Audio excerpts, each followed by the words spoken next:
Hello folks, this is Scott with Dallas Paint Correction and Luxury Microfiber here in the panhandle of sunny, hot, muggy Florida.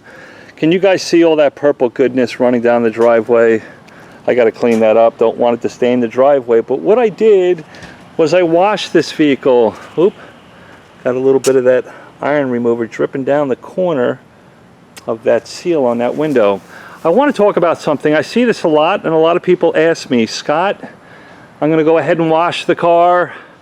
I'm going to use a decon soap, whatever the case may be. I'm going to dry it off, and then I'm going to use my clay bar, and I'm going to use a fallout remover, an iron remover, something that makes everything bloody like that, right? Purple.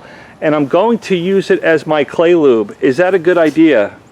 Well, folks, here is my opinion. It's my opinion only. It's based on my experience and watching how this stuff happens.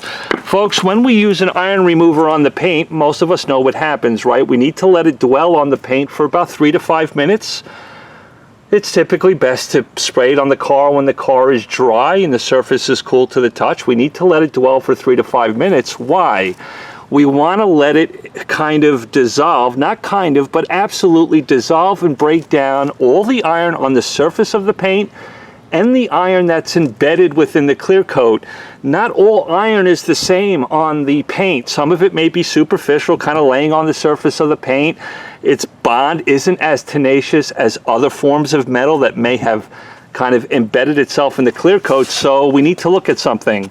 When we use a clay bar with a clay lube, right, and we go across the surface of the paint, what are we actually doing?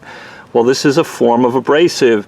It is shearing off the contaminants on the paint, including the iron.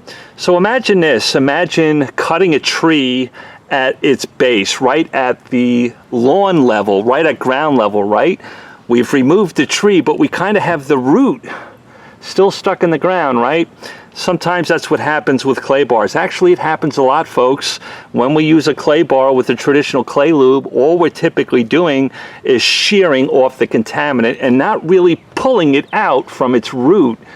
When you use an iron remover as a clay lube, you're going to spray the iron remover on the paint, right? You're instantly going to start going in and working your clay bar. Well, you're not giving that iron remover 3 to 5 minutes to completely dwell, and that's not because it can't react with iron that's on the surface of the paint, but we want it to dwell so it's got time to break down the root and dissolve the root of the iron that's embedded inside the clear coat. So the clay bar 1 is going to take that fallout remover and kind of make it obsolete. It's not the best lubricant in the first place. It's expensive, and we're kind of defeating the purpose. We may not be getting the iron completely at its root removed from the clear coat. Does that make sense? Folks, I know it's nice to kill 2 birds with 1 stone, right? Trust me, I understand how long this process is. And there's some that do this process of using a clay bar with an iron remover and go, I love the results. I honor that, I get that, but there are far too many times where you could have some, what do I want to call it, kind of a failure rate, because not all iron is embedded the same throughout the paint. It's really best to use the iron remover as it was intended. Make sure the paint is dry, make sure it's cool to the touch, allow the iron remover to completely dissolve the iron right down to its root, and let it dwell for 3 to 5 minutes, rinse it off, and then go ahead and clay the car. Someone's going to ask me, why do we have to clay? You have to use an iron remover. Well, iron removers can only go after iron. There are other things on the paint, unfortunately, that will bond to the paint that will not come off during the washing process, and the clay bar can remove it. There's industrial chemicals flying around. I guess we all have to ask ourselves, why do people get illnesses at such young age? Well, because there's all sorts of crap floating around in the air, unfortunately.